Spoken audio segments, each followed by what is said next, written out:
Tá gravando. Então, vou seguir aqui com, que eu, né, com um comentário que eu estava fazendo sobre o texto do Freud, primeiro, né? Aí acho que a gente pode fazer igual a gente fez na semana passada, né? Quem quiser fazer algum comentário, né? Alguma pergunta, alguma intervenção, pode fazer no meio da conversa, que a gente vai fazendo mais como uma conversa, mas fica mais dialógico, né? É, então, vamos lá. Então, vou começar aqui, né, das anotações que eu fiz, falando sobre a natureza do objeto psicanalítico, que eu acho que, né, aí também acho que é um ponto importante para a gente pensar os métodos de leitura, porque o Freud, ele vai trazer lá no texto, né, aí aqui a página, para quem estiver acompanhando aí, na página 40, ele vai falar um pouco da natureza do objeto psicanalítico. Aí eu anotei aqui, né? Isso sou eu, não é ele. A psicanálise avança pela análise e pela interpretação das histórias relatadas pelos pacientes, e a depender do caso de seus familiares. Então, Freud vai trazer ali no início, né, do caso, como o material, né, ele se apresenta. De vez em quando eu vou parar aqui só para poder autorizar as pessoas. Deixa eu ver se eu consigo ficar ali na página da autoridade. Aqui. Então, o Freud vai apresentar qual que é a natureza. Eu coloquei a natureza do objeto psicanalítico, né? Ele não fala isso, mas eu coloquei. Que ele vai trazer como o material analítico chega na sessão. E tem uma ideia, né, desse material como um material lacunar. Então, não é um material completo, pronto para o trabalho, ou pronto para o trabalho de análise, pronto para o trabalho de interpretação. O que ele vai trazer, me parece, que é um material que a gente vai ter que prepará-lo para o trabalho de análise, para o trabalho de interpretação. Então, assim, qual que é esse material? O material são as histórias, né? No caso Dora, tem o pai, né? O pai primeiro chega contando a história da crise da filha, né? Com todos os objetivos ali meio escusos que ele tem, né? Que é descamotear a relação que ele tinha com a senhora K. E o Freud vai dizer que essas histórias sempre vão chegar de forma lacunar, cheio de lacunas. Nunca vão chegar prontas, arredondadas. E nesse caso a gente vai ver que sempre enviesadas. Isso aparece muito no atendimento de crianças, né? Se você atende o pai e a mãe, eles fazem um relato, e no relato que eles fazem do atendimento da criança, do adolescente, aparece, vamos dizer, uma criança, né? Uma imagem da criança. E a criança ocupando um lugar. Quando você vai atender a criança e adolescente, as questões, por exemplo, da criança não são iguais, podem não ser semelhantes às questões do pai. Então, a criança que o pai e a mãe constrói para a gente, né, numa sessão ali que a gente está atendendo os pais antes de atender a criança, ou mesmo durante o tratamento, não é a mesma que a própria criança vai apresentar sobre si e que a gente vai construir. Sempre tem um desencontro. E aqui acontece a mesma coisa, né? Quando ela leva ela, é uma adolescente, né? E o pai tem toda uma narrativa e um objetivo de construir a narrativa de uma determinada maneira, que quando o Freud vai atender, não corresponde. Aí o Freud também vai dizer que, assim, apesar dele solicitar no início do tratamento que os familiares relatem as problemáticas vivenciadas pelo paciente e que motivam a busca pelo tratamento, não se obtém nada mais que um quadro muito precário sobre o seu estado psíquico. Então, aquilo que os pais relatam do paciente e que motivam a busca, né, que a gente está falando de uma adolescente, é um quadro precário. Então, o analista ele vai sempre, acho que parece que tem que se colocar em relação a esse material a partir dessa perspectiva. O mesmo ocorre com o relato inicial trazido pela paciente sobre sua história de vida, que aparece de forma fragmentada, isso que ele vai dizer, né? Superficial e lacunar. Aí ele vai afirmar, abre aspas, na página 40. As ligações, mesmo as mais aparentes, ficam em sua maioria rompidas. A sequência de diversos acontecimentos, incerteza. Durante o próprio relato, a paciente corrige reiteradamente um dado, uma data, talvez por retornar então, após a hesitação prolongada, novamente ao primeiro enunciado. Então, o Freud, no texto do Freud, o material analítico, no início, ele aparece como um material fragmentado, superficial, no sentido de que ele não traz de cara, né, as problemáticas em detalhe ali de que vai ser tratado durante o tratamento, e lacunar. Né? Essa ideia da lacuna é importante, né, na perspectiva que o Freud tem do material, tem do texto, porque é um texto que não é completo, é um texto esburacado, né, e esses buracos, né, vão se tornar, inclusive, um objeto de análise, de investigação, e, de certa maneira, de preenchimento, né? Ele vai pensar num certo preenchimento dessas lacunas.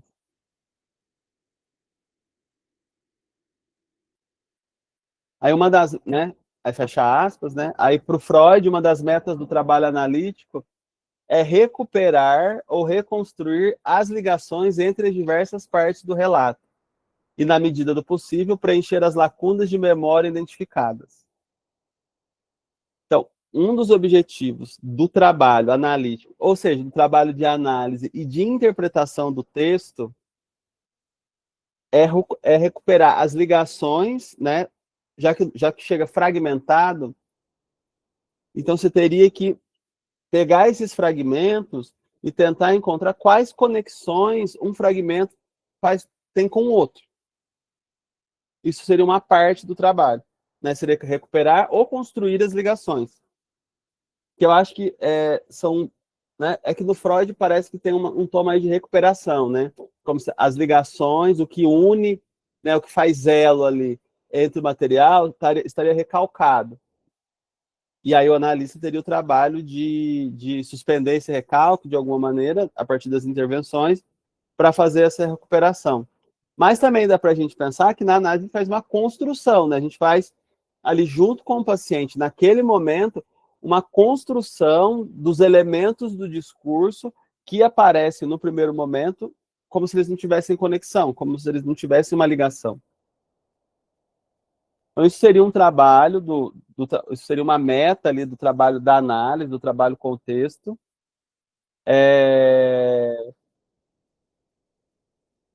Um outro objetivo seria aí preencher essas lacunas. Porque para o Freud, essas lacunas seriam produzidas também pelo recalque. Então, se tem uma lacuna no material, esse conteúdo, né, que falta, ele teria sido inconscientemente recalcado. Então, teria que fazer um trabalho aí acho que conversa esses dois lados, né, de ligação, de reconexão entre os materiais para ir preenchendo essas lacunas, que seriam preenchidas pelo material inconsciente. Então, o texto, né, é interessante, né, porque o texto, então, ele tem sempre algo faltando no texto. E eu acho que isso não é só no começo do tratamento, isso mobiliza todo o trabalho da análise, né? Aí pensando nesse método da associação livre, que é o método, né, de ir fazendo ligações, né, de promover essas ligações. Então, é um texto que ele não entrega de cara todo o sentido.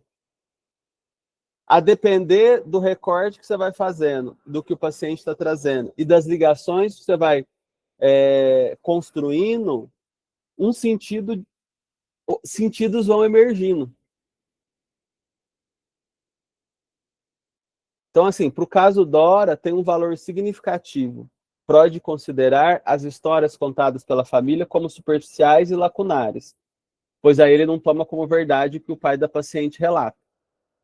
O interesse do pai de Dora no tratamento era que Freud se alinhasse a ele e convencesse a sua filha em não atrapalhar sua relação com a senhora K, invalidando os relatos sobre o assédio sofrido pelo senhor K. Mas Freud não faz essa parceria com o senhor K e, pelo contrário, acredita e valida o relato do Dora. Então, o que eu fiquei pensando é que tem um impacto, né? Assim, no próprio caso, do ponto de vista clínico, o Freud tomar o texto do pai de Dora, né, como lacunar, como precário, como um texto que não diz toda a verdade, né, sobre o caso, sobre o sofrimento de Dora, de tomar o texto construído pelo pai, né, essa narrativa construída pelo pai, como também resultado de uma certa posição do pai, de um certo interesse do pai, de preservar ali a sua relação com a senhora K. Então, essa posição, vamos dizer, que o Freud adota a respeito da narrativa, tem uma implicação clínica. Porque ele poderia tomar o discurso do pai como verdadeiro. A gente vê isso na clínica acontecer, né? Assim, pessoas que estão atendendo, né, em algumas situações, atendendo uma criança, adolescente, ou até um adulto, né? Tomar o relato do pai, da mãe, ou de um familiar como verdadeiro. E não como uma versão, como uma versão que tem a ver com as questões subjetivas daquele pai, daquela mãe. Então, eu acho que então, isso tem uma implicação clínica para o caso, a forma como Freud toma o relato, e é condizente aí com o método que ele está propondo, né, que a gente vem falando, que é esse método da associação livre. Eu só aceitar aqui.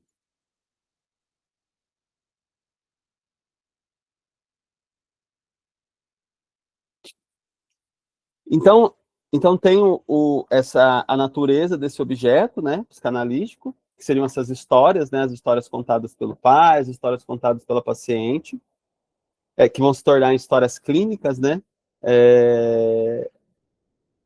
E aí o Freud, né, avançando nessa análise, né, dessas histórias, ele vai dizer no que o analista teria que prestar atenção, o que o analista tinha que observar nas histórias clínicas.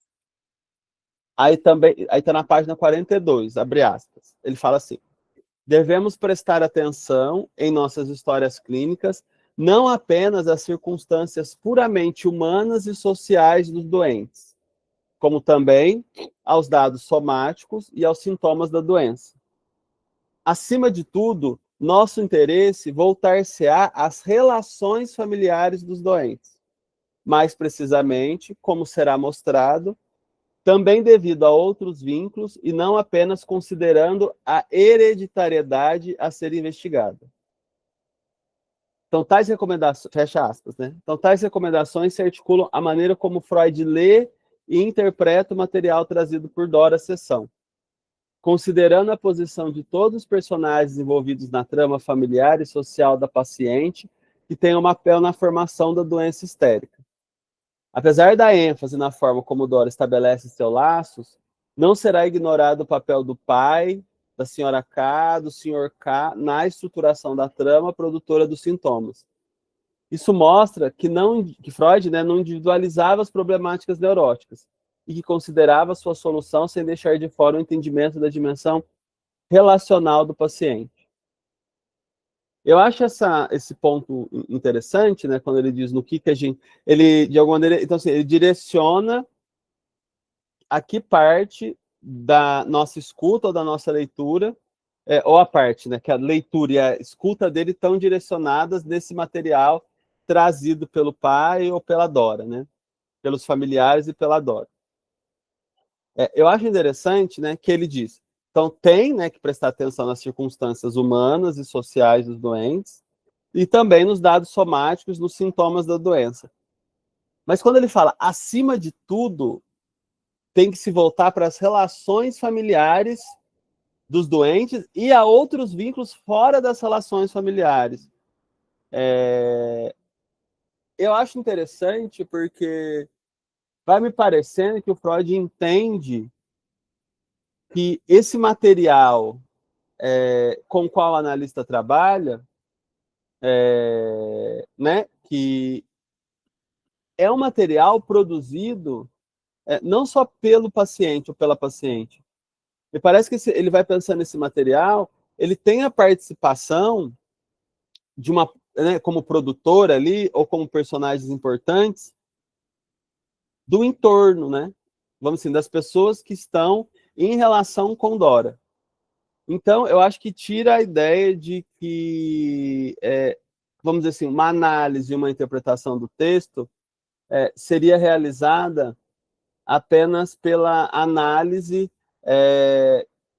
vamos dizer, de como o paciente ou a paciente aparece dentro do material. Mas também o interessante é que como também os pais, nesse caso, os pais aparecem e essas outras pessoas que a senhora K aparecem na história. E eles participam, né, da estruturação e, consequentemente, da produção sintomática. Isso, para mim, né, assim, pelo menos na leitura que eu fui fazendo, o Freud, não parece que o Freud toma o material, o texto, né, que a paciente traz para a sessão e que a gente vai trabalhar, como uma produção puramente individual. Mas tem uma espécie de coletividade nessa produção. Então, eu fiquei pensando por esse lado. Eu acho que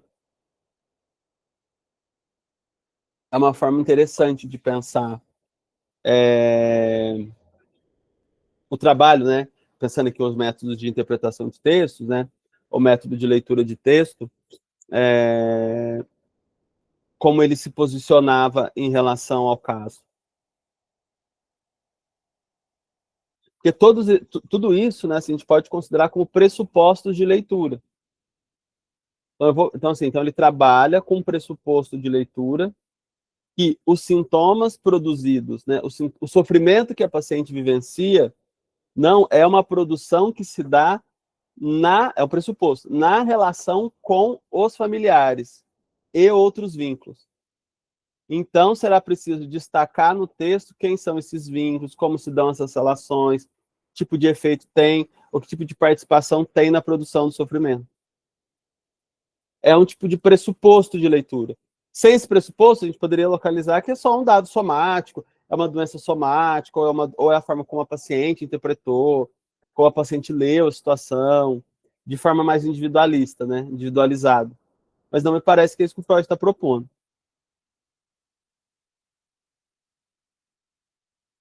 Tudo bem? É... Nessa mesma linha de raciocínio, né, eu encontrei um comentário, né, que a Elizabeth Roudinesco faz sobre o caso Dora, naquele livro dela que chama Sigmund Freud, em sua época e em nosso tempo, que ela faz uma biografia, né, ela faz uma biografia do Freud, e que ela vai propor que a leitura que o Freud fazia do caso era uma leitura onde ele considerava que a patologia não era necessariamente uma patologia de Dora, né? A Dora tinha uma patologia, mas que considerava como uma patologia familiar. Então é como se fosse uma doença, entre aspas, né? Que todos estavam vivendo. E se manifestava do lado de Dora de uma maneira específica, né? Com os sintomas que a gente vai ver, né? Vou recuperar os sintomas, tá? Como aparece. E isso me parece interessante, né? Pensar como uma patologia familiar, que é uma forma de pensar que um sofrimento psíquico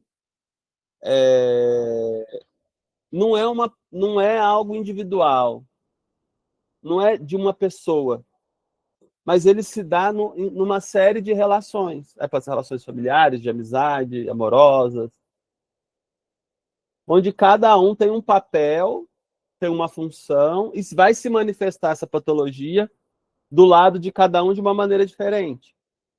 É claro que quando a gente atende uma pessoa, né, assim, a gente atende um paciente, a gente, né, vai ver como que se particulariza para aquela pessoa.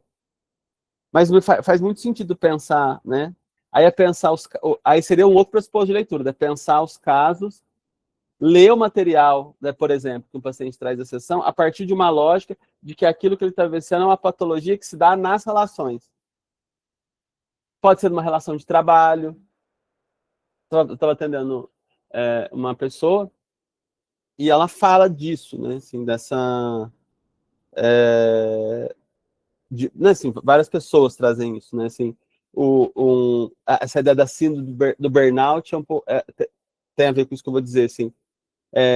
São pessoas que vivenciam sofrimento psíquico oriundos de relações de trabalho.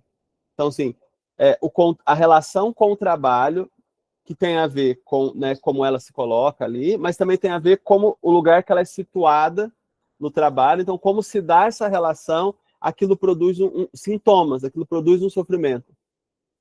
Mas que não é individual, porque tem uma participação desse lado, vamos dizer, das figuras, né, desses outros que compõem uma empresa, por exemplo, e que levam o paciente a vivenciar uma situação de burnout, por exemplo, né, que aí com uma série de sintomas, podem ter vários sintomas, né, ansiosos, depressivos, crises. É um pouco a mesma lógica, né? É pensar as patologias no campo relacional, não num campo individual. Então, seria num campo coletivo, né?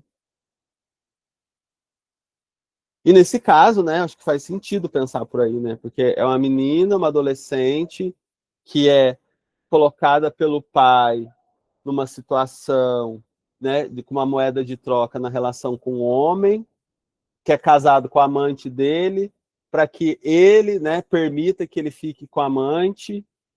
Então, assim, tem todo um jogo ali, né, e tem uma participação de uma série de personagens nessa patologia.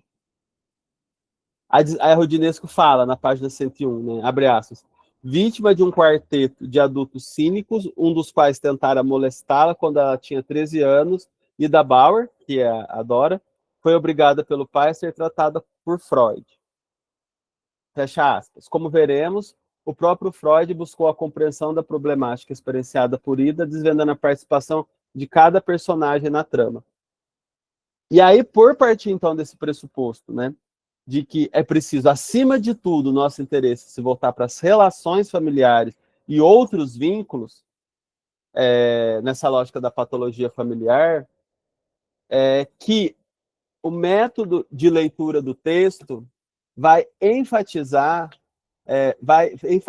também a elucidação da história, né, de forma limitada, claro, da história, da participação e da posição dos envolvidos na trama que a Dora relata, que a Dora se queixa.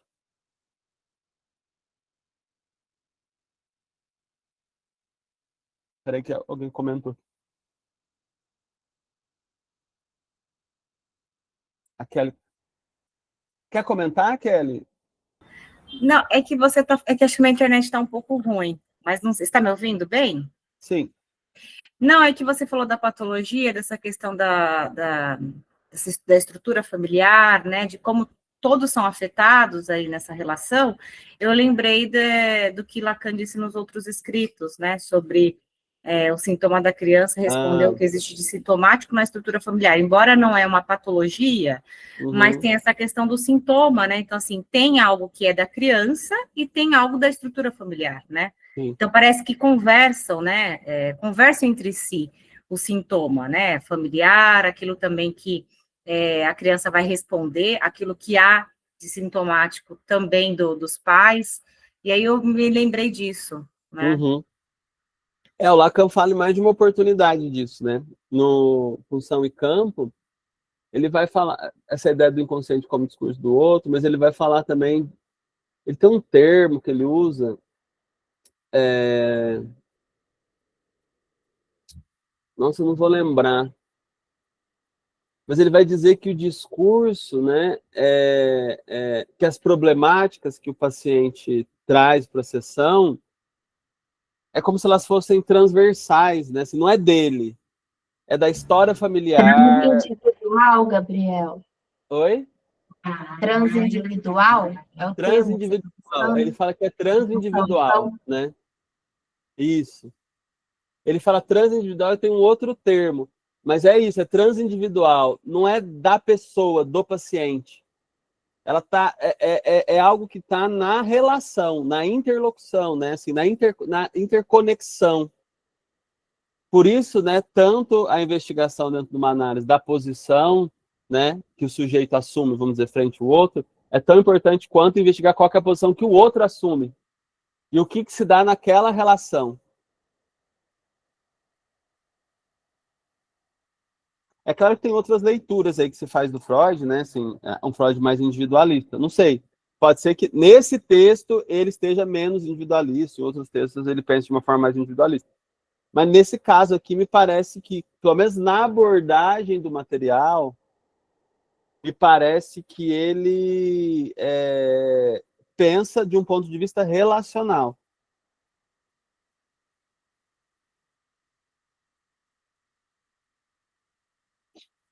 Tá bom?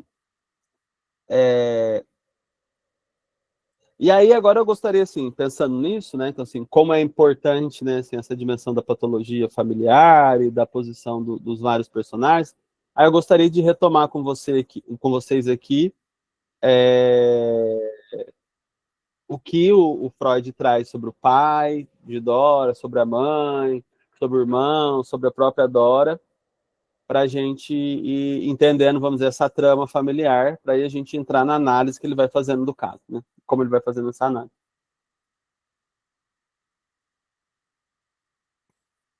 Então, ele começa, né, na página 42 mesmo, falando, né, em seguida, do círculo familiar de Dora.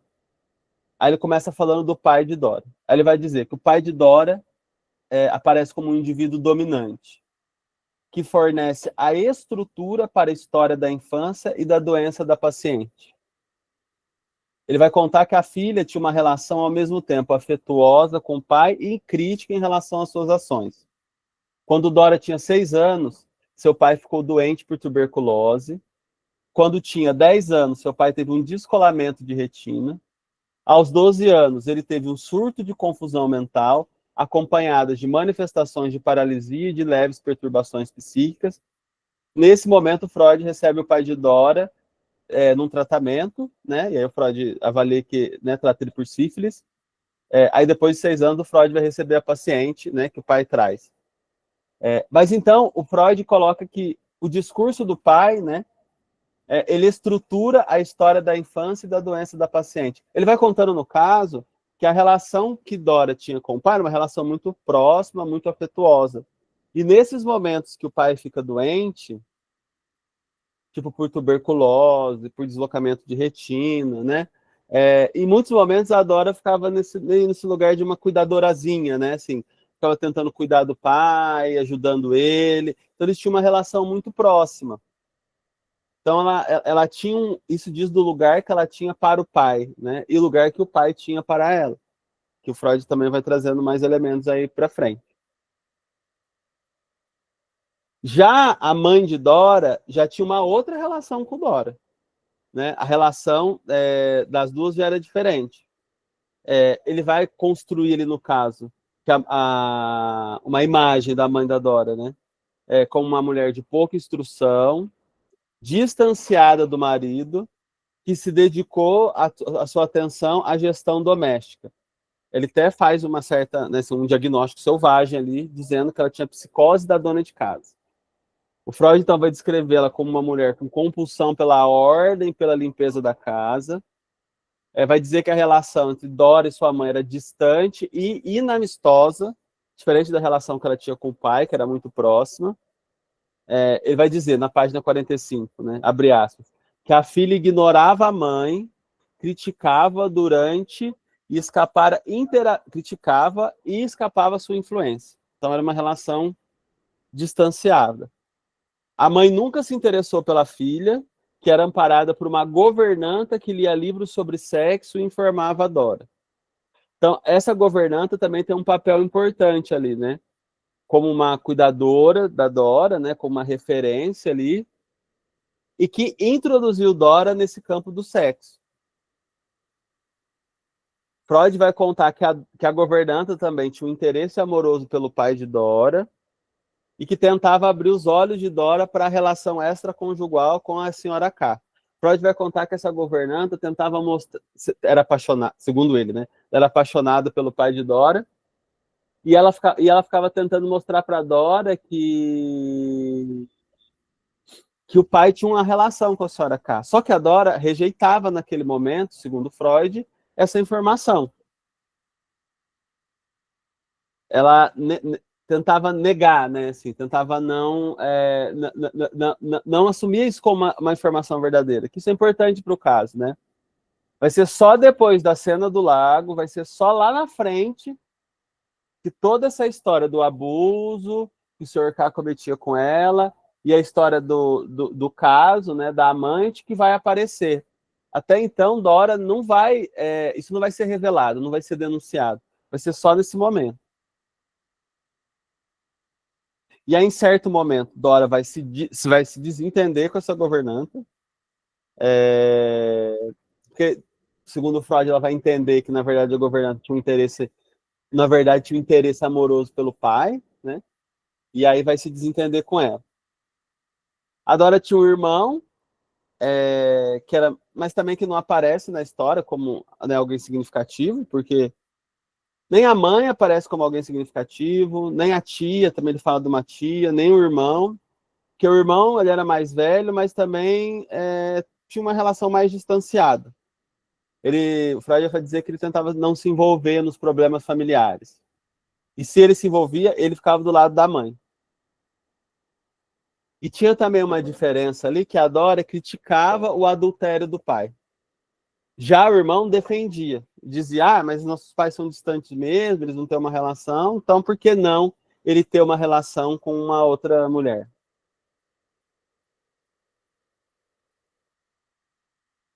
E esse circuito, né, familiar, a gente vai vendo que, segundo Freud, todos apresentavam uma série de adoecimentos, ou de origem orgânica, ou de origem psíquica, ou os dois.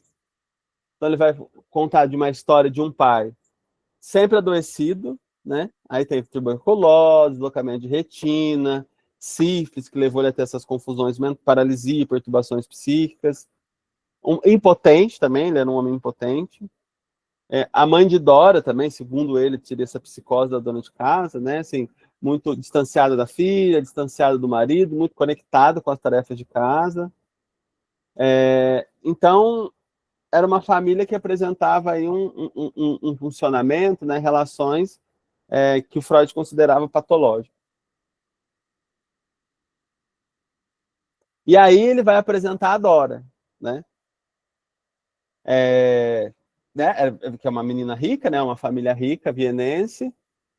E ele vai contar a história, retomar um pouco a história das doenças dela, né? Ele vai dizer que aos 8 anos ela teve dispneia, aos 12 anos ela teve enxaqueca e tosse nervosa, aos 16 e 17, afonia, total perda da voz, ela ficou sem falar, teve tosse, teve rouquidão, teve apendicite, que o Freud vai analisar como um sintoma histérico. Aos 18 anos, ela teve alterações de humor, mudança de caráter, aí fica uma relação mais conflituosa com a mãe e com o pai, queixas de cansaço e desconcentração, ataques de perda da consciência, acompanhada de amnésia. Além do quadro apresentado pela paciente, mais um elemento se torna decisivo para que o pai levasse ela para o tratamento, que é uma carta de suicídio. Nela, Dora se despede dos familiares, porque não aguenta mais viver. E aí o pai encontra essa carta, a família encontra essa carta. O Freud vai analisar que achava que ela não tinha uma intenção de se matar, né? Mas aponta para o sofrimento que ela estava vivenciando. Então é depois dos 16, 17 anos que vai se agravando, então, o quadro dela, né? Com afonia, com rouquidão, com tosse, com essa suposta apendicite histérica. Ela teve apendicite, mas supostamente histérica. E aos 18 anos tem um agravamento, que é aí que ela é levada para o tratamento. É aí, nesse momento, né, que ela começa a entrar nessa relação conflituosa com o pai, ela começa a denunciar tudo que estava acontecendo. O abuso do Sr. K, a relação extraconjugal do pai, e que o pai, no fundo, quando leva ela para o tratamento, parece que está muito interessado em escamotear essa história. Então, o agravamento dos sintomas se dá quando ela tinha 17 anos, porque né, mais ou menos ali, porque é a cena posterior à cena do lago, que o Freud vai analisar como uma experiência traumática, produtora da crise histérica que ela tem, né? É uma segunda experiência traumática, que, na verdade, vai retomar uma primeira experiência traumática, que seria essa do abuso, que a gente vai ver também. Aí, qual que é a cena do lago? A Dora sempre teve um contato muito próximo, né, com a família do Sr. K, com os K, né? Então, tem uma viagem que eles fazem, né? Eles viajam juntos para uma casa, né, do Sr. K, da Sra. K, que fica próxima de um lago. E nessa cena, né, tem um momento ali que o Sr. K se declara para Dora. E a declaração é a seguinte, né? Mais ou menos a seguinte: minha esposa não significa nada para mim. Só você é tudo para mim. A Dora, nesse momento, vai entender que ele estava fazendo uma proposição ali de uma proposta sexual, de um conteúdo sexual.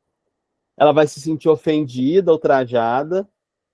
E aí, naquele momento, ela rompe, mais ou menos 17, 18, ela rompe com o Sr. K. Antes, eles tinham uma relação muito próxima.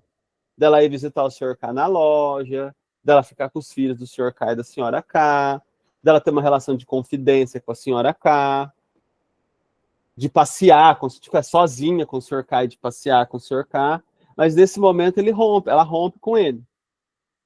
E essa cena se torna um momento de virada, né?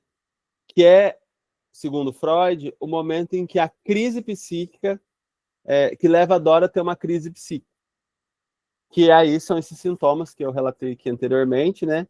Que levam ela ao tratamento com o Freud. O Freud vai interpretar que essa cena, né, essa cena atual do lago, reativa um trauma anterior. Mais para frente a gente vai falar dessa cena. Que é a cena da loja. Que é a cena onde o Sr. K assedia a Dora. A beija sem consentimento. Então, né? Então, assim, sabe aquela lógica, a lógica da posteridade, né? Assim, eu não sei como pronuncia esse termo, mas é o Nachtschlergleich, eu não sei como que é o do a posteriori. Então, essa cena traumática reativa um trauma anterior que ficou recalcado. Que é essa cena onde ele a beija de forma, né, sem consentimento, que ele encosta, né, o pênis duro nela. Então, depois a gente vai retomar essa cena e todas as consequências que essa cena teve para ela.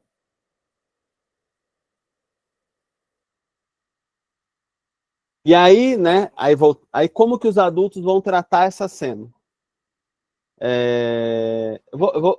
Acho que a gente vai fazer essa recuperação do caso, gente. Depois a gente vai analisando e pensando, tá? Porque a gente precisa dos elementos para pensar a forma como Freud lê o caso, né?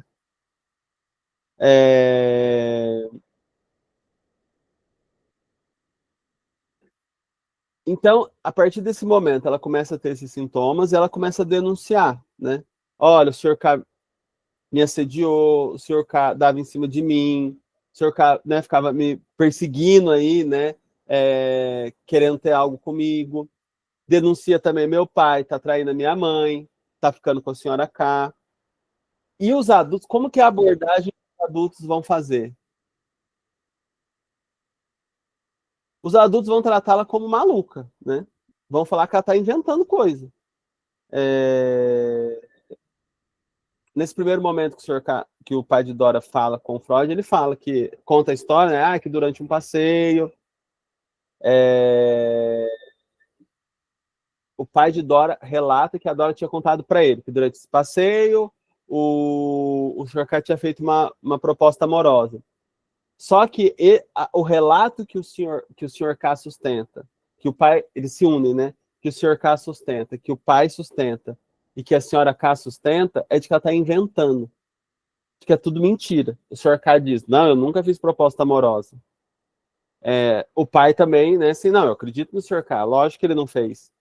E a senhora K defende o marido,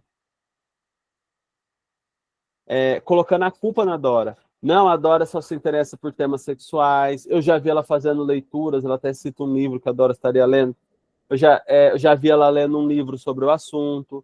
Então, ela inventou isso. Todo mundo tentando se proteger e colocando ela como culpada.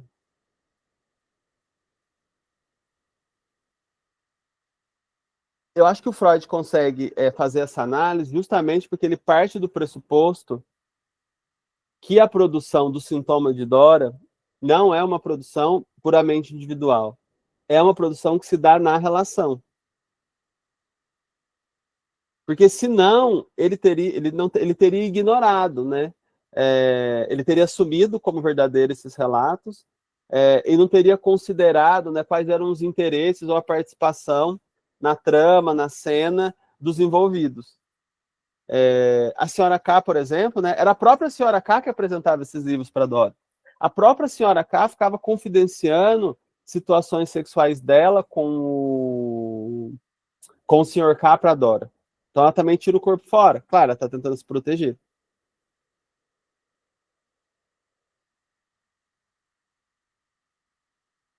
Então aí, né, a partir do... Aí o Freud, né, assim, ela chega na análise, o senhor K contando essa história como se ela tivesse fantasiado, como se ela tivesse inventado, e aí o Freud vai atender a Dora, né, vai escutar ali o que ela tem para dizer da situação. Então, a partir do relato de Dora, o Freud vai concluir que o pai de Dora mantinha de fato um relacionamento amoroso com a senhora K, aprovado pelo senhor K, às custas da entrega da filha aos galanteios do senhor K. O Freud vai dizer assim, na página 61, abre aspas, eu não pude contestar essa caracterização do pai de maneira geral. Também era fácil ver com qual recriminação específica Dora estava munida de razão. Quando estava com um ânimo exasperado, impunha-se a ela a interpretação de que teria sido entregue ao Sr. K como prêmio por sua tolerância às relações entre sua esposa e o pai de Dora. E era possível vislumbrar, por trás do carinho devotado ao pai, a fúria contra esse uso.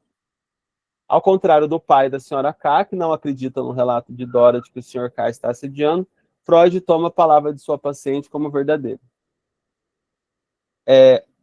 Mas o que eu fiquei pensando, né, é que só é possível para ele entender que o relato de Dora é verdadeiro, que eles estavam construindo um discurso ali de que ela era maluca, de que ela estava fantasiando, pelo Freud pensar que os sintomas e o sofrimento que ela estava passando era uma produção familiar, ou era uma produção que envolvia outros vínculos. Porque o que eu fiquei pensando, assim, se a gente for atender um caso e partir do pressuposto que existe esse pressuposto dentro da psicanálise, muitos analistas, que o que o paciente está te dizendo é só uma interpretação dos fatos, né? É uma interpretação do que está acontecendo e independe como as outras pessoas estão se posicionando para a produção do sofrimento do paciente, eu acho que é muito difícil chegar nesse tipo de elaboração. Por exemplo, eu acho que atendimento de crianças fica mais evidente, assim. Não é incomum, por exemplo, que a gente vai dar supervisão, supervisionandos trazerem casos para supervisão. Eu quero supervisionar um caso de uma criança que eu estou atendendo, que tem 8 anos, e quando você vai escutar o relato do caso, o relato, na verdade, não é o que se está se passando na relação ali com a criança. Né? Os jogos, as brincadeiras, o que a criança diz, como ela se coloca na relação. O que aparece é o discurso dos pais. Então, né, assim, eu acho que não é incomum se tomar o discurso do pai, da mãe, sobre a criança, sobre o adolescente, como verdadeiro. Que que é o que o Freud não faz, né? Mas isso só é possível se a gente tiver um pressuposto de leitura, por exemplo, de que o que o pai e a mãe diz sobre a criança corresponde, vamos dizer, ao imaginário deles sobre a criança. E não a verdade sobre a criança.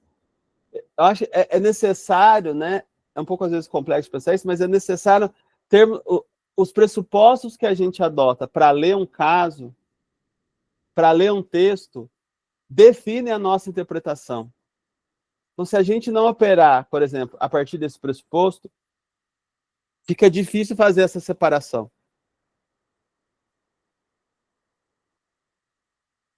Alguém levantou a mão? Felipe. Eu. Não, muito interessante, Gabriel, esse teu acento, assim, né, em Freud, que não trabalha numa perspectiva individual, e quando a gente vai lendo os casos, assim, e até pensando, sei lá, relacionando a outros textos, assim, sei lá, mal-estar na cultura, coisas assim, né, é sempre enfim, uma ideia de que as coisas estão relacionadas, né. Uhum.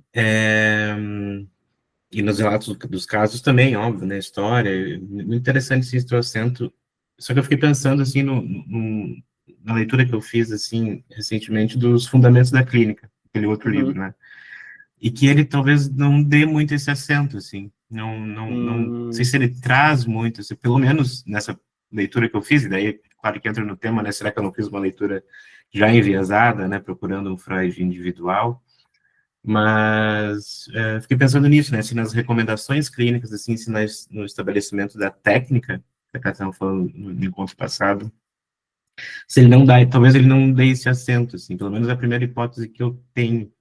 Uhum. E claro que ele fala de lembranças encobridoras, né, memória, as memórias infantis, coisas assim, né, que tem que ser resgatadas, mas achei isso curioso, assim, né, que talvez nos casos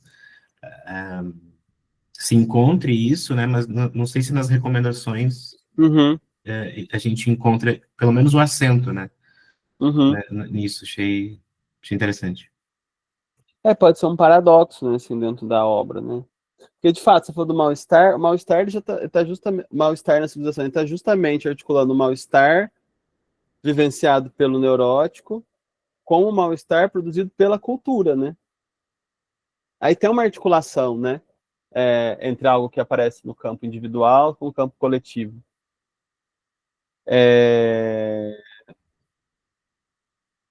Mas então, aí eu não, aí teria, pode ser que em alguns momentos ele faça uma leitura mais individualista, outros não. Mas é uma coisa interessante de se investigar, né? Porque na Apola se parte do pressuposto que o Freud tem uma concepção individualista, né, da produção do sofrimento, ou dessa concepção do inconsciente como algo interno do indivíduo, né?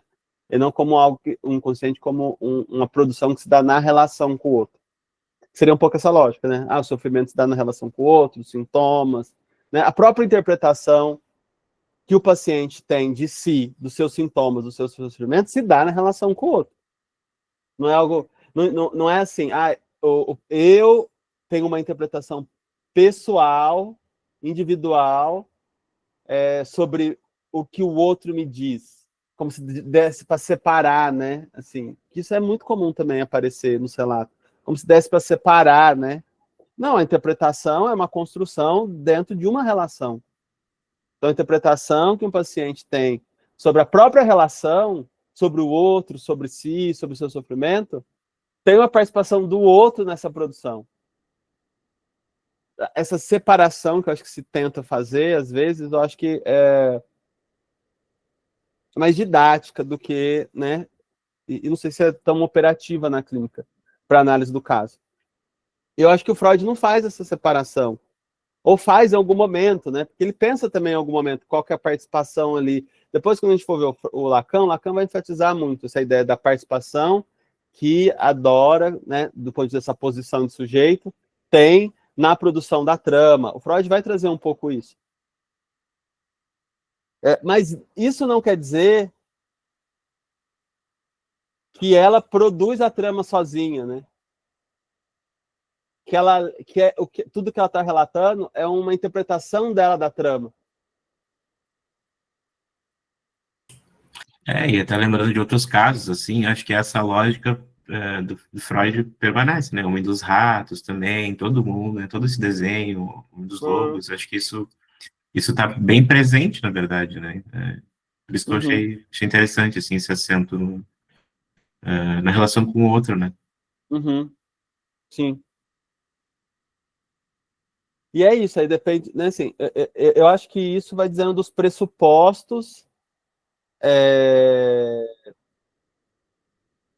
que o Freud emprega para analisar o caso. Porque se você for pensar, né, o complexo de Édipo, por exemplo, tudo que ele vai... É relacional, né? A gente pode até criticar como ele teoriza o complexo de Édipo, mas é relacional, né? O pai tem a mãe, tem um filho, né? Assim, se dá numa relação, né? Não é algo individual.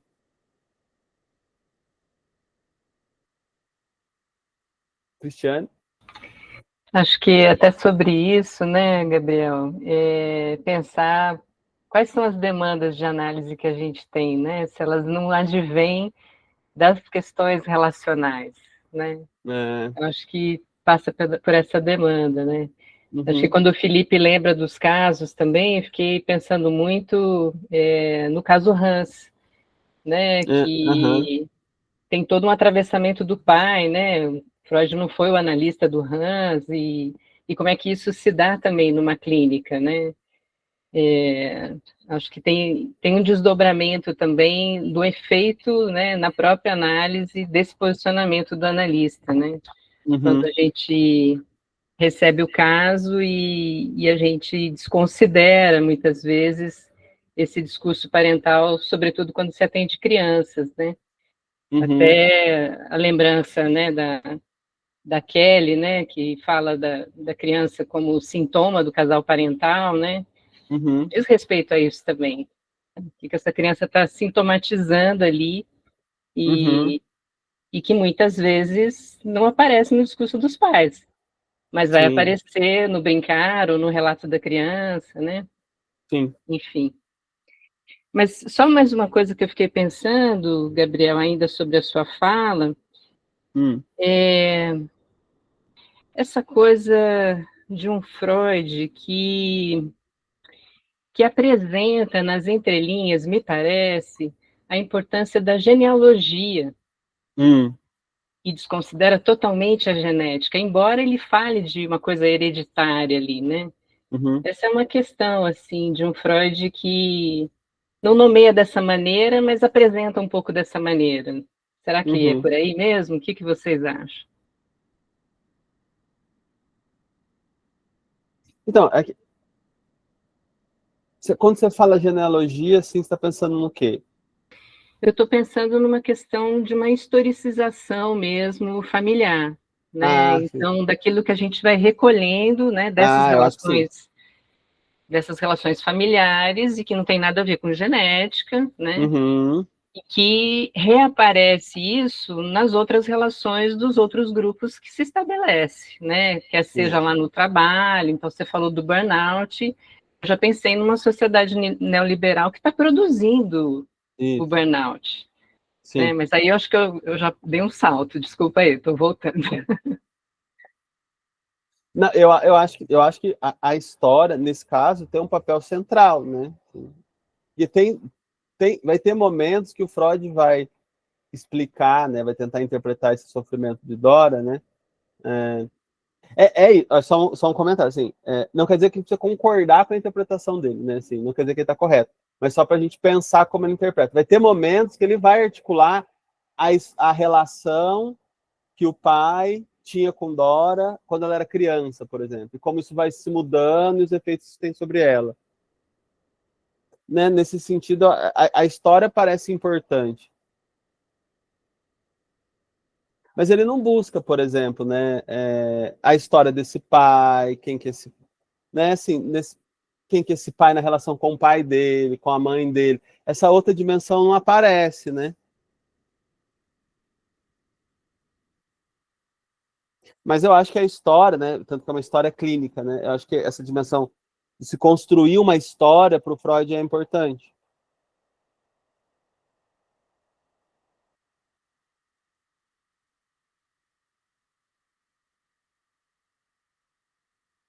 Mas voltando a essa questão dos pressupostos, né,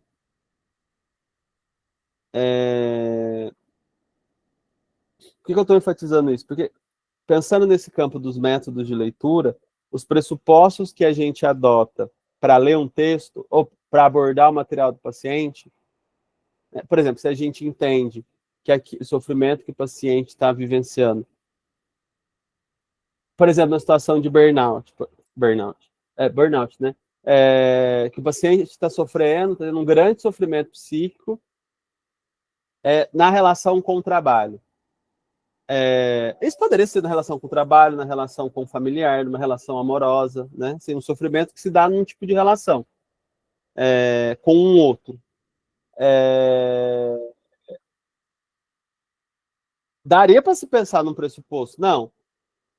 Esse sofrimento que esse paciente está vivenciando na relação com este outro tem a ver com a maneira como ele lê e interpreta o que surge do campo do outro, que aí se relaciona com a história de vida dele, como se fosse algo individual. Mas dá para pensar também que isso que o paciente vivencia nessa relação é um efeito direto de como esse outro se coloca na relação. Claro que, pensando numa articulação, a gente vai pensar como que esse paciente é capturado ali, por que esse efeito se dá desse jeito, por que se faz esse tipo de laço. Mas não dá para desconsiderar o outro, porque teria que considerar quem que é esse outro, como esse outro se posiciona, qual que é o discurso desse outro, que lugar que esse outro situa o sujeito. São pressupostos diferentes, que levam, acho que, para análises completamente diferentes. Porque em uma você só vai investigar, vamos dizer, o lado do sujeito, né? Por que você pensa o que você pensa, interpreta o que você interpreta, olha como você lê a situação, isso você lê desse jeito por conta da sua história. Isso é válido também, né? Mas aí desconsideraria, né? Apagaria o outro, não apareceria o outro. Qual que é o papel do outro, a função do outro? Numa leitura transindividual, né? Igual a Fernanda tinha falado, numa perspectiva de leitura transindividual, aí você consideraria quem que é esse outro, o que ele fala, como é que ele se posiciona, por que ele se posiciona desse jeito, quais são as questões que surgem do lado dele, né? Levaria aí o paciente a investigar quem que é esse outro que está na relação. Acho que isso não é o comum, eu acho, dentro da psicanálise. Acho que tem uma tendência, né, a uma certa individualização, que é essa ideia de buscar dentro de si, da sua história, da sua vida, uma explicação para aquilo que você vive. Que é uma espécie de apagamento do contexto, né, do outro. Que é uma problemática da modernidade. Eu esqueci o nome do autor, que é uma problemática da modernidade. Que na modernidade é muito difícil né, assim, do ponto de vista subjetivo, a gente considerar que o sofrimento que a gente está passando não é um produto nosso. A gente está passando, aquele sofrimento está sendo vivenciado pela forma como o outro nos trata, como o lugar que o outro nos situa, que é um efeito direto disso. E a gente não tem, como assim, a gente não tem responsabilidade sobre isso. A gente pode ter uma captura ali, uma dificuldade de sair daquilo. Por exemplo, nesses casos que eu vou citando de burnout, ainda que apareça no discurso dos pacientes que a empresa cobra muito, fica dizendo que eles estão sempre errados, que nunca está satisfeito com o trabalho deles, obriga eles, né, assim, numa cobrança de trabalhar depois do horário, sem receber, com excesso de demandas que faz, né, a pessoa ter que trabalhar mais, mas aí também não cumprir com o trabalho direito, isso produz erros, que depois eles são cobrados. Então tem toda uma lógica ali, que é quase uma armadilha, né, que leva a pessoa a não ter vida pessoal, a estar sempre errando, e aí está sendo sempre punida. sempre com ameaças de que vai perder o emprego, de que vai ficar sem. Ao mesmo tempo, num jogo meio de ficar dando bônus, né? Se trabalha mais, se tem uma... Então, assim, a pessoa fica capturada. A gente vai pensar por que a pessoa fica capturada nisso. Mas todo o sofrimento que a pessoa vive é produzido pelo contexto. Tanto que as pessoas se afastam do trabalho, melhoram. As pessoas saem do trabalho, melhoram. Só que para a gente é muito difícil aceitar, eu acho, por conta dessa ideia individualista que a gente tem, que a pessoa não tem responsabilidade pelo que ela está sofrendo. Inclusive, para o próprio paciente é difícil. Que o paciente nega e argumenta a favor da empresa. Mas eu que sou fraco, as outras pessoas estão conseguindo lidar com toda essa demanda, eu que não consigo, eu que não sou um bom profissional, eu que não mereço. Tá todo mundo trabalhando até 11 da noite e aguenta. Por que eu não aguento? Eu que sou fraco. Tipo, é como se cria um discurso completamente protetivo, assim, para esse outro, vamos dizer, que faz mal. Por quê? Porque eu acho que essa lógica individualista. Só eu, tem a ver comigo, tem a ver com a minha história, tem a ver com a minha vida, tem a ver com a fraqueza minha. E a psicanálise, eu acho que algumas psicanálises tendem a enfatizar isso, né? A alimentar isso.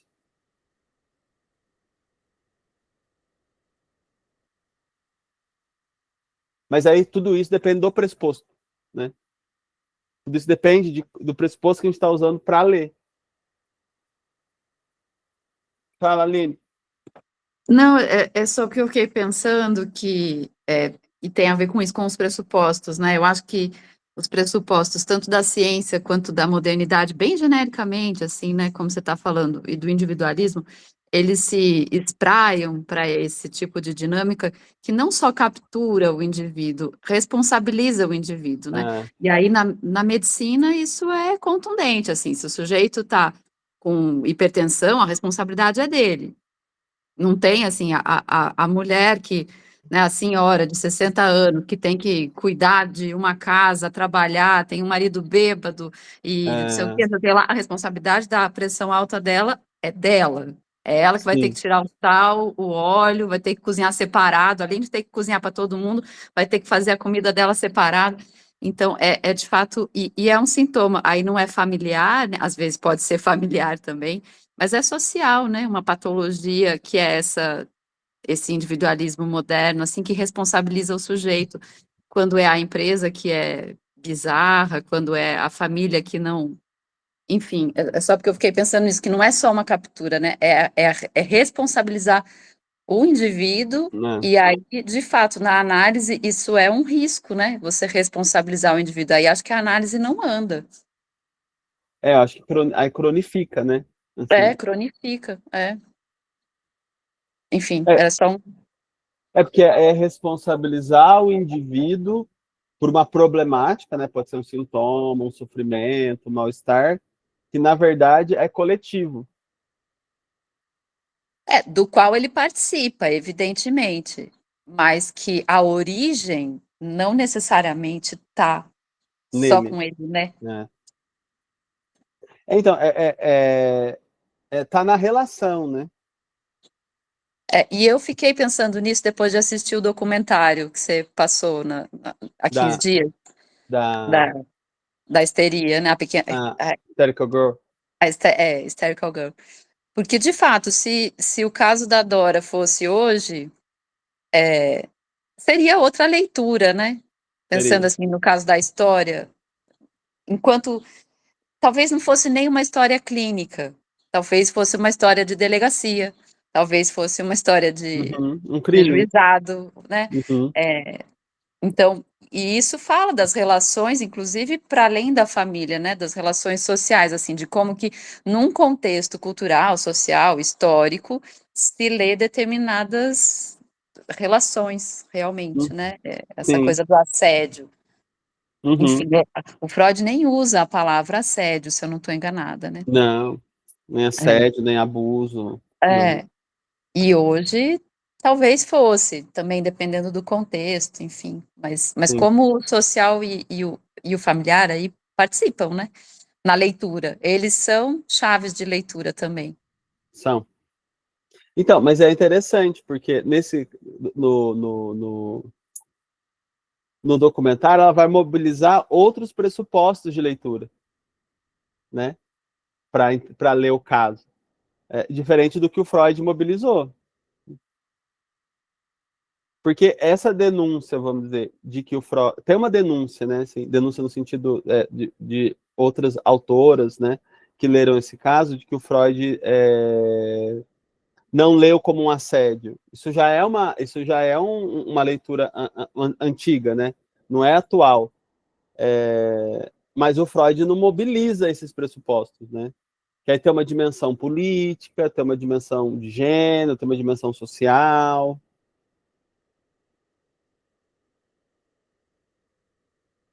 Ele não mobiliza isso para ler. Mas hoje em dia não tem como a gente não mobilizar. A gente pode entender que o Freud, naquele momento, não mobilizou. Mas a gente não tem como a gente não recuperar, né? Usar esse pressuposto para ler, né? Inclusive para criticar o Freud nesse sentido.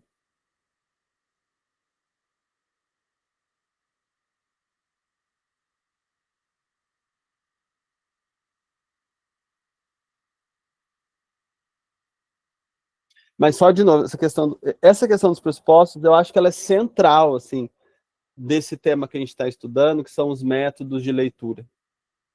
Porque ao modificar os pressupostos, a gente viu isso no Kuhn, por exemplo, ao modificar os pressupostos de leitura, a gente chega à interpretação e resultados completamente diferentes.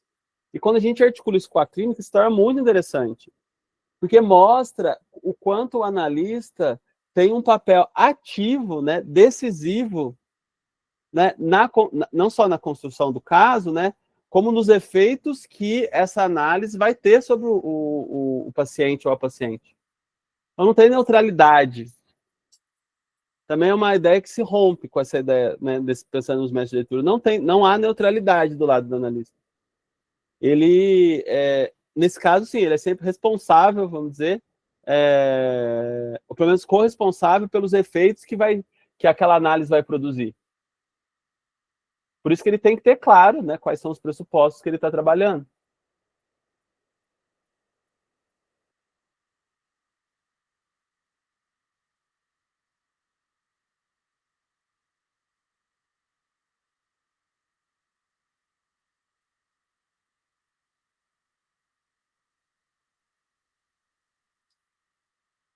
Tudo bem?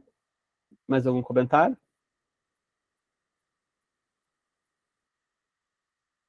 Então eu vou ler mais uma parte, só para a gente encerrar essa parte, né? Aí depois da próxima a gente começa com a cena da loja.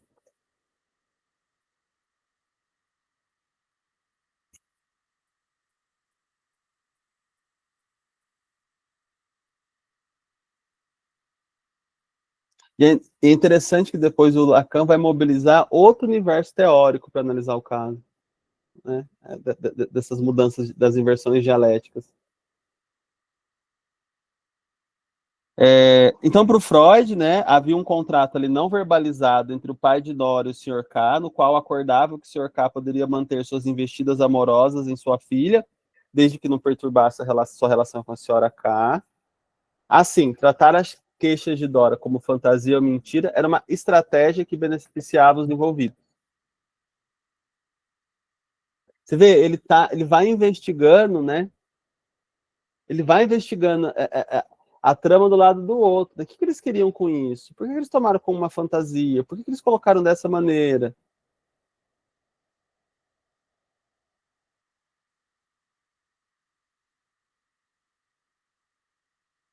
Apesar de Freud acreditar em Dora, não deixará se seguir analisando a situação e o papel de Dora.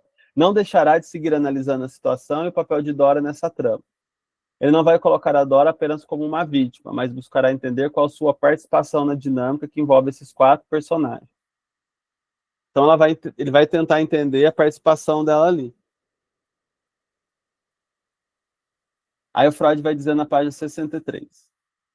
Ela, Dora, tinha razão quanto ao fato de o pai não querer deixar clara a conduta do Sr. K em relação à sua filha. para não ser incomodada em seu relacionamento com a senhora K. Mas ela fizera exatamente a mesma coisa. Ela fez de cúmplice dessa relação e repeliu todos os indícios que revelavam sua verdadeira natureza. Somente a partir da aventura no lago datavam a sua lucidez sobre esse fato e suas rigorosas exigências ao pai. Durante todos os anos anteriores, ela favoreceu de todas as maneiras possíveis o contato do pai com a senhora K. Aí, né, a gente vai vendo isso com o tempo, né, como é que o Freud vai se movimentando aí em relação à análise do caso, né, tem uma dimensão de construção de hipóteses que eu acho que vai ser interessante a gente destacar. Mas aí a hipótese, né, já só para introduzir, que o Freud vai construir que sim, né, então assim, sim, o pai de Dora tinha uma relação com a senhora K, ela foi entregue ao senhor K para escamotear essa história e para ele permitir que o pai, né, ficasse com a senhora K. Mas ele vai dizer que a Dora tinha, né, tinha uma certa cumplicidade com a relação do pai com a senhora K, da vez que ela participava ali, ficando com as crianças, andando com o senhor K, não denunciando isso, vendo a relação do senhor K com a senhora, com o pai dela e não denunciando também. Ele vai dizer em algumas situações que a Dora ficava com as crianças para o pai de Dora e a mãe de Dora ficarem juntos. O pai de Dora, eu vou confundindo, o pai de Dora e a senhora K ficarem juntos. Então ela vai dizendo que ela tinha uma participação na sustentação da estrutura da trama. Então, ela, de alguma maneira, favorece que a situação fique daquela maneira. Agora, né, dito isso, né, ele vai começar a investigar por quê. Que aí ele vai criando hipóteses interpretativas, né? Algumas absurdas, né, muito exageradas, muito fora assim, do que o material até possibilitaria de análise, mas que está coerente, vamos dizer, com o que ele está tentando mostrar no caso, né, dessa teoria da sexualidade dele. E a teoria dos sonhos.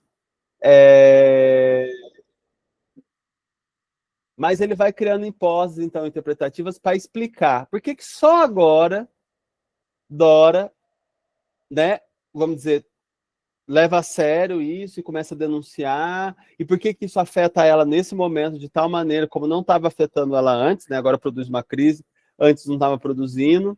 Por que isso acontece desse momento agora, e por que agora ela rompe com essa cumplicidade? Por que ela tinha essa cumplicidade e por que ela rompe com essa cumplicidade? Então, acho que boa parte do caso vai ser tentando elucidar isso também. Que aí seria qual que é a participação dela ali na sustentação, na manutenção da trama. Que tanto sofrimento, né, produziu a ela. Mas isso acho que a gente vai vendo nos outros encontros. Né, que depois a gente vai ter que ver a cena da loja, que é o trauma primeiro ali da relação, e as análises que ele vai fazendo.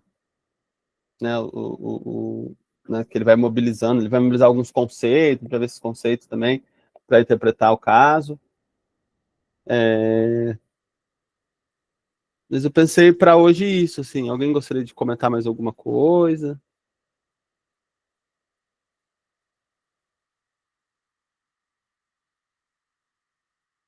Tá bom, então? Então tá. Então, Ok, Gabriel, obrigada. Obrigado a vocês, aí a gente continua daqui 15 dias, então. Até. Até lá. Tchau, boa tarde. Tchau. Tchau, tchau.